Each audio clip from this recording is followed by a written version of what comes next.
Hello everyone, welcome back to అమ్మ చేతి రుచి. నా పేరు లక్ష్మి. ఈరోజు మన కిచెన్లో ఒక చుక్క ఆయిల్ కూడా లేకుండా హెల్దీ వేలో చింతాకు కారం పొడిని చూపించబోతున్నాను. ఈ చింతాకు కారం పొడిని ఒకసారి ప్రిపేర్ చేసి ఫ్రిడ్జ్లో స్టోర్ చేసుకున్నామంటే 5-6 నెలల పాటు దోశ, ఇడ్లీ, ఉప్మా ఇలా టిఫిన్స్ కూడా తినచ్చు. రైస్లో కూడా ఈ పొడి కొద్దిగా నెయ్యి వేసుకొని తిన్నామంటే టేస్ట్ చాలా చాలా బాగుంటుందండి. మరైతే లేట్ చేయకుండా ప్రాసెస్లోకి వెళ్ళిపోదాం. ఈ హెల్దీ అండ్ టేస్టీ చింతాకు కారం పొడిని ఎలా ప్రిపేర్ చేసుకోవాలో చూసేద్దాం పదండి. చింతాకు కారం పొడికి ఇలా కొద్దిగా ముదురుగా ఉన్న చింతాకును తీసుకుని పుల్లలన్నీ తీసేసి ఒక 2-3 సార్లు నీట్గా కడిగేసుకొని ఒక ప్లేట్లో వేసేసి పెట్టుకున్నామంటే 2-3 రోజులకంతా ఫ్యాన్ కిందనే ఇలా బాగా డ్రై అయిపోతుందన్నమాట. ఇలా ఎండిన చింతాకులో పుల్లలన్నీ తీసేసి ఆకులను మాత్రమే సపరేట్గా తీసి పెట్టేసుకోవాలి. ఇప్పుడు స్టవ్ ఆన్ చేసి ఒక ప్యాన్ పెట్టేసి ఒక 3 టేబుల్ స్పూన్లమైన వేరుశనగ గుళ్ళను వేసేసుకొని లో ఫ్లేమ్లో ఫ్రై చేసుకోవాలి. నేను ఇక్కడ ఆయిల్ వేయకుండానే వేయిస్తున్నానండి. మీరు కావాలంటే ఒక హాఫ్ టేబుల్ స్పూన్ కానీ టేబుల్ స్పూన్ కానీ ఆయిల్ వేసేసి కూడా ఫ్రై చేసుకోవచ్చు. వేరుశనగ గుళ్ళు కొద్దిగా వేగిన తర్వాత ఒక 2 టేబుల్ స్పూన్లు శనగ బేడలను వేసేసుకొని ఫ్రై చేసుకుందాం. శనగ బేడలు కూడా కొద్దిగా వేగిన తర్వాత ఒక 2 టేబుల్ స్పూన్లు మినపగుళ్ళను వేసేసుకోవాలి. 2 టేబుల్ స్పూన్లు ధనియాలను కూడా వేసేసుకొని ఫ్రై చేసుకుందాం. ఈ పప్పు ధాన్యాలన్నీ లో ఫ్లేమ్లో ఫ్రై చేసామంటే లోపల భాగం కూడా బాగా వేగి చింతాకు కారం పొడి టేస్ట్ చాలా బాగుంటుందన్నమాట. ఒక్క పావు టేబుల్ స్పూన్ మెంతులను కూడా వేసేసుకొని ఫ్రై చేసుకుందాం.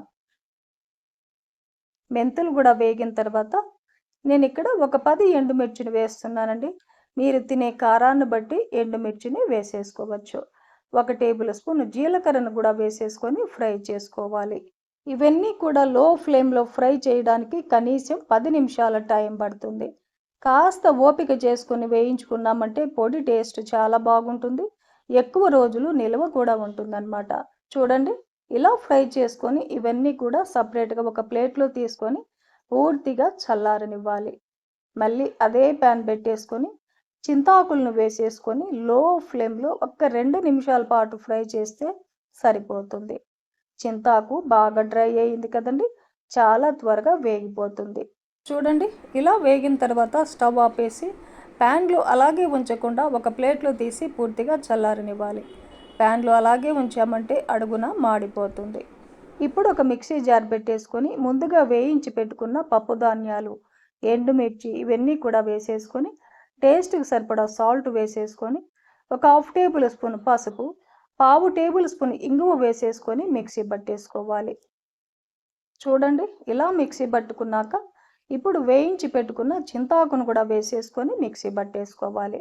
ఇలా మిక్సీ పట్టుకున్నాక ఒక వెల్లుల్లి గడ్డని పొట్టు తీయకుండా వేసేసుకొని ఇంకొకసారి 1 నిమిషం అలా మిక్సీ ఆన్ చేసి ఆఫ్ చేసామంటే సరిపోతుంది.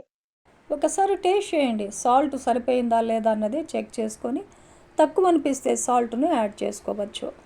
ఇలా మిక్సీ పట్టుకున్న చింతాకు కారం పొడిని ఒక బౌల్లో తీసుకొని కొద్దిగా చల్లారిన తర్వాత మిక్సీ పట్టినప్పుడు కాస్త వేడిగా ఉంటుంది కదండి, కొద్దిగా చల్లారిన తర్వాత ఏదైనా గాజు బాటిల్లో పెట్టేసుకొని ఫ్రిడ్జ్లో స్టోర్ చేసుకున్నామంటే 5-6 నెలల పాటు స్టోర్ ఉంటుందన్నమాట.